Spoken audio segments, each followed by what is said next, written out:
Hi, I'm Dr. Mitch Harlan, and welcome to the Truth Talks podcast. My guest today is Angie Nowak. Angie, how are you? I am doing well. Thanks so much for having me. As I was talking to you a little bit before, we bring on all kinds of different stories, from everything from suicide stories all the way up to different types of mental health stories. And not just mental health, but we do perseverance, we do motivational stuff, we do all these different things. And so the brain is very important to me. But a reason I wanted to bring you guys on here is because a lot of times when someone's telling a story, we've identified kind of some of their reasonings by persevering or some of the past that they've had. But there's really never been a show that I've done where there's a quantitative way of actually working through some of these problems that are hindering people, keeping them from growing, keeping them from being successful, so on and so forth. So tell us a little bit right now what Brain Code is all about. Yeah. So, Brain Code Centers is a brain mapping and neurofeedback company. We're actually one of the largest brain mapping and neurofeedback companies in the country, owned by Rachel Lambert. She is an absolutely phenomenal clinician and leader. And essentially, what we do, both Rachel and I are licensed professional counselors. And then you can get board certifications in neuro, board certifications in QEEG. Those are kind of a separate thing. But essentially, what we do is do a QEEG. It's a quantitative electroencephalogram map of the brain to look at exactly what it's doing. We're going to see anxiety, depression, ADD, trauma, PTSD, brain injury, sleep issues, kind of all of the different things, but we're looking at it through electrical wave activity in the brain. That's kind of the scope and the lens in which we see it, as really all humans are capable of producing the same brainwave activity. Delta, deep, slow sleep, theta, drifting into sleep. Alpha is kind of your receptor that helps move the brain around. Beta should be clean energy. High beta is fight or flight. And we ultimately need all of those waves. If we are in a dangerous situation, high beta alerts our brain, right? And tells us, holy cow, I'm not safe. I got to get the heck out of here. But if we're trying to go to sleep at night, if we're trying to work our job and our brain is lit up with fast wave activity, that's never going to serve us well. So, and when we do the map, it really doesn't matter kind of when I do it, as I'm doing it at a moment in time, but I'm looking at the neurological wave activity, the patterns your brain has ingrained over time. So I have people come in and are like, I'm not really feeling anxious right now. Can you still tell that I'm anxious? Absolutely. I'm going to see those things no matter what. So that's kind of how we start. And then the actual treatment that we do is called neurofeedback. And neurofeedback is operant conditioning of the brain. It is reward-based training. We are teaching the brain to create new neural pathways to serve that person better. And we have neural pathways to everything, right? When we wake up in the morning, we never have to relearn how to walk, how to talk, how to eat. We already know how to do those things. We've learned them as a baby, committed them to permanency in the brain, and now we run over those same patterns every day, equally as deeply ingrained to the neural pathways to the things that we want, right? The walk, talk, eat, the really favorable things are neural pathways to things that are not serving us well. Anxiety, depression, trauma, brain injuries, not serving us. So with neurofeedback, we're not erasing old neural pathways. We're physiologically creating new ones and then teaching the brain to only take the new ones that we've created. And we do that with reward. So here's what we're going to do. You're going to educate me with our audience, right? So there is actually a structure that you put on the head. This is not one of those things where you go in, you lay down, somebody starts talking to you and says, okay, I think this pathway's messed up. This is quantitative, correct? This is highly quantitative. Yeah. So this is not going to be talk therapy. This isn't EMDR. This isn't Reiki. This is very scientific. We are putting an electrode cap on the head. We're putting sensors on the brain. We're actually looking neurologically at what you're doing. This isn't feelings based. This is neurologically based. Which I think is incredibly important, right? And so when you have something that is then quantitative and then you say, okay, we're going to start reconstructing these nerve pathways, right? Which is the same thing with chronic pain. You build up these certain pathways, you got to rewind these pathways to get them back to a normal receptor level. So that what I find fascinating, and maybe you can speak to this, why is this not so widely known? That is a great question. And honestly, I get asked it all the time. Parents come in and are like, well, this is the best thing ever. Why isn't everybody doing it? And here's kind of honestly the plain and simple answer. We are a culture that is geared towards meds. Whether or not you think that's good or bad, that's not an opinion. It is absolute fact. If you go to the doctor and you struggle with anxiety, you struggle with depression, you deal with anything, what are you going to hear? Here is a medication of which to minimize or manage symptomology. Not necessarily, what is actually happening? How do we get to the root of it? How do we solve it? How do we manage symptoms? That's our culture. And it's really easy. Meds are generally covered by insurance. You take a pill a day and it, maybe does what you want it to do a little bit. Maybe it causes, different side effects, things like that. But that is what our culture is geared towards. Our culture is not geared towards getting to the root. Same thing, diabetes wise, right? How do we deal with diabetes? We take meds, we do insulin, these different things. And again, that's not a judgment. It's just a fact. I do have primary care physicians, counselors, neurologists who refer to us. That honestly is a smaller population of doctors that are referring to us versus more so people I generally have been on kind of the medication management wheel for a long time and eventually go, I got to get off this, right? How did I go from being on, one benzo to being on 3 different medications and this and this?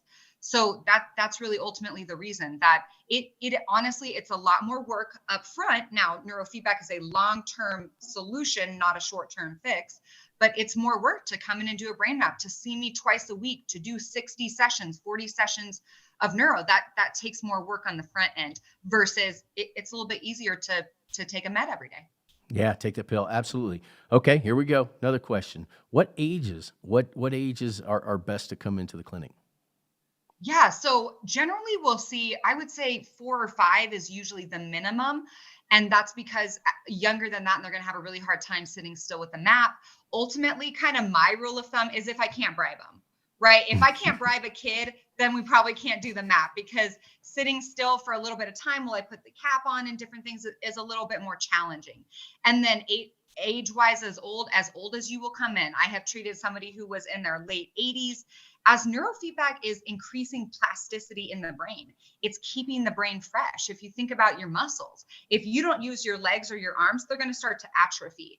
If you don't use your brain, if you're not creating new neural pathways, your brain's going to start to atrophy, right? So I have older people coming in just to keep their brain fresh, just to really kind of flex that muscle that as we get older, we're not a lot of times flexing.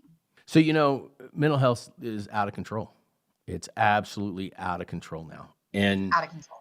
so when I learned about you guys, I was like, you know what an amazing thing where there is actually something finally quantitative. My oldest son, he had Asperger's, and I mean, we were in a lost forest. There was no way, no one knew anything. And you just kind of lived by the symptoms. You lived by whatever you need to do to try and reroute them. Again, probably doing different types of feedback, right, based on the parenting skills or whatever you have. But my question probably here would be is, when you're looking at these brain scans, is there any predictive patterning as to how that person will progress?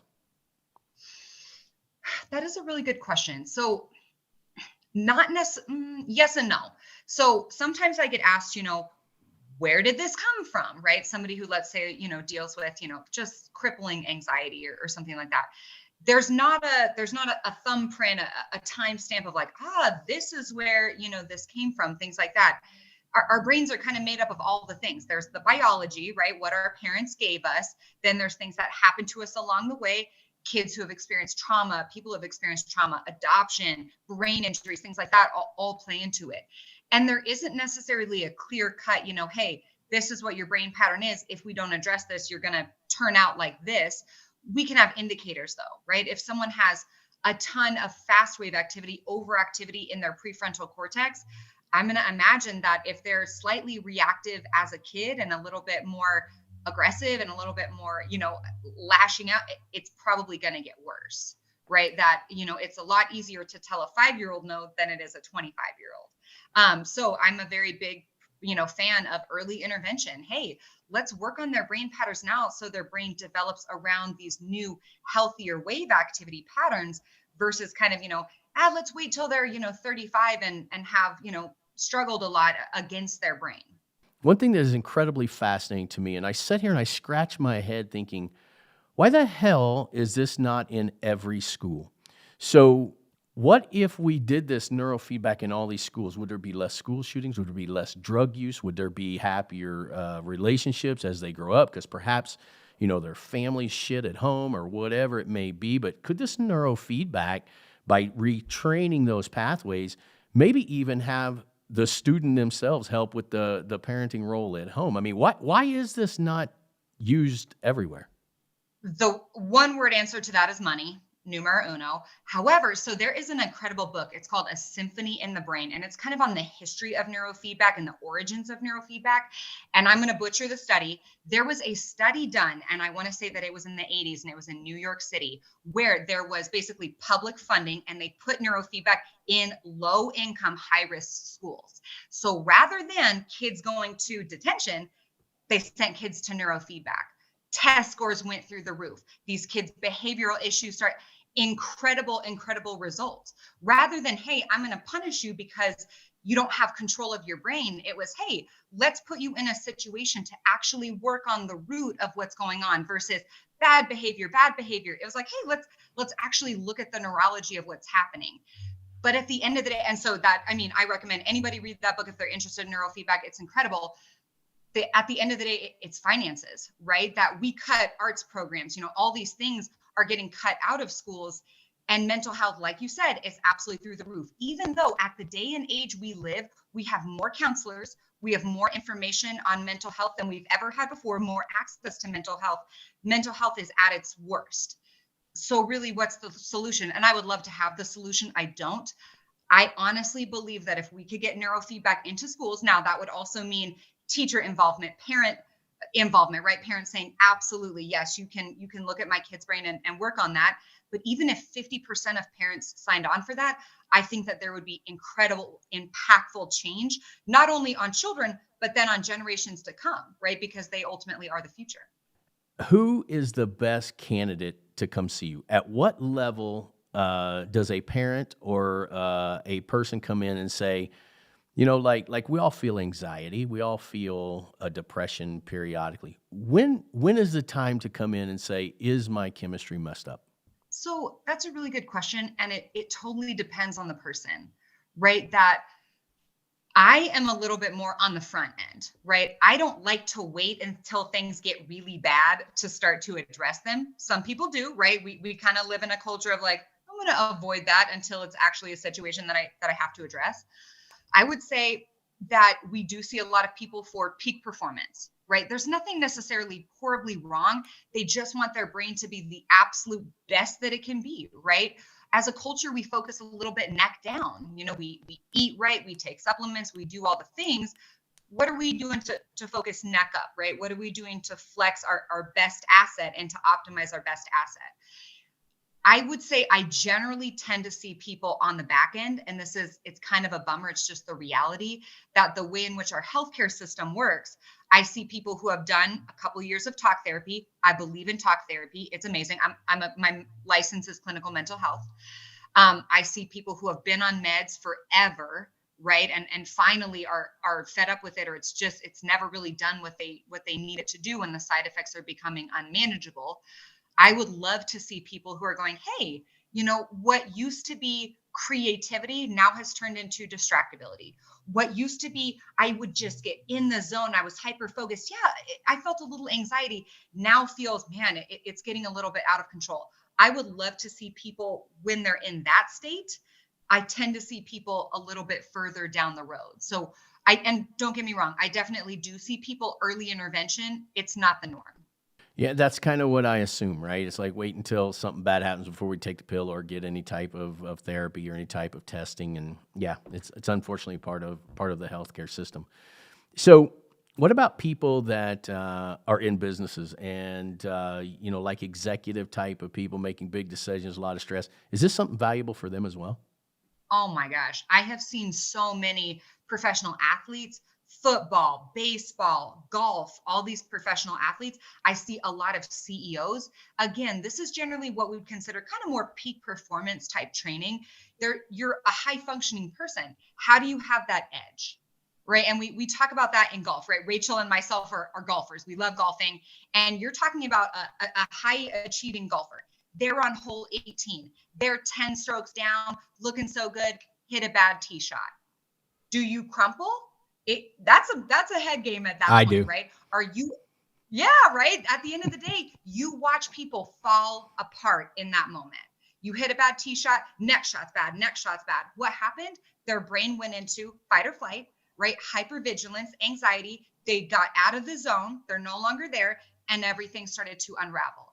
The better athlete is someone who is able to stay in the zone, transition in and out of wave activity quickly. CEOs are the same way, right? They get decision fatigue. Their brains are really overstimulated. They have to make a lot of decisions. How do they go out of, firing someone into making this next decision, into going home and being a good father or mother or parent or whatever that looks like? By training their brain. So absolutely, we see a ton of people who there's not something seemingly horrendously wrong. They just want their brain to be the absolute best that it can be. Which leads me into the next segment, addiction. How does neurofeedback play with addiction? Neurofeedback, there are so many studies on neurofeedback as an addition to an addiction program. So sometimes I have people come in who, are, hey, I am an active alcoholic. I don't have a talk therapist. I'm not in AA, and I want neurofeedback to make me no longer want to drink. You know what I mean? Like, okay, that neurofeedback is not magic. I mean, in some ways it is magic, right? But it ultimately, it's not. Neurofeedback is going to be an incredible part of that puzzle. Now, if somebody has those other things in place or is willing to get those other things in place, because we do have to work on the behavior, right? That if you're trying to hang out with the same crowd, go to bars and magically go, drinking is no longer for me, well, no. So we need to change some behavioral things. But at the end of the day, why does your body crave something synthetic to put in? Because it's trying to do something that your brain is not able to do on its own. Alcohol increases alpha wave activity in the brain. So if you're 4 standard deviations below the mean in alpha, it's going to take about 4 drinks to get you to feel normal. We hear this from addicts a lot. Well, I don't feel high when I smoke. I feel normal. I don't feel drunk when I drink. I feel normal. Honestly, they probably do, because this synthetic substance is regulating something in their brain that their brain is unable to regulate on its own. So if we can go in and if we can help regulate that neurologically, we are going to really help that process of healing. So whenever you design these treatment protocols, are they designed differently for each type of problem, whether it be anxiety, depression? The way that we do neurofeedback, brain code centers, absolutely. There is no one size fit all plug and play that does not exist for brain code. That's why we do a brain map. Every brain map is literally a fingerprint to that person, right? Even if, the day changes, you move your finger around, maybe you cut it, it's still your fingerprint, right? And so our treatment team, we sit down as a team and we create a series of individualized protocols for that individual person. So no true brain maps can look the same. No 2 sets of protocols can look the same. Everything has to be completely tailored. Okay, so I've got to ask you this. And again, obviously we understand how HIPAA works, right? But I want to ask you this. Give me 2 instances that people have come into your place that were just mind-blowing changes. Oh my gosh, I could give you 50. I could give you probably 1,000. I was going to say, I bet you there's 1,000. Oh man, I could give you probably 2,000. We've treated so many amazing people. I'm thinking of one person in specifically who came in and crippling anxiety. And sometimes, anxiety is more generalized and sometimes it's really specific. This was car anxiety.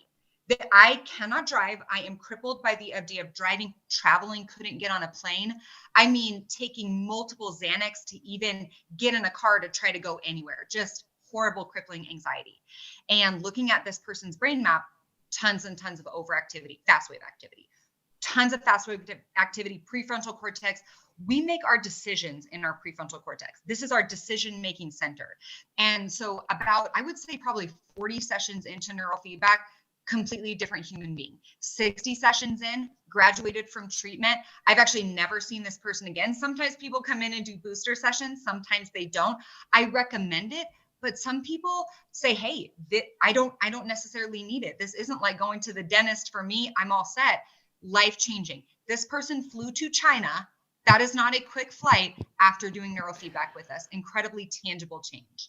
One other person that I'm thinking of was a young person, 6 years old, who was adopted from birth. And that's something that is tough to hear from parents like, well, we picked them up from the hospital. There's nothing wrong.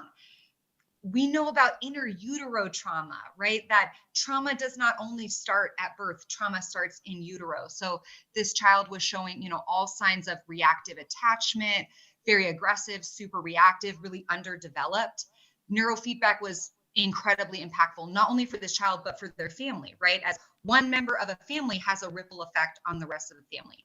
This child, I was actually hearing things from the parents' friends on their soccer team.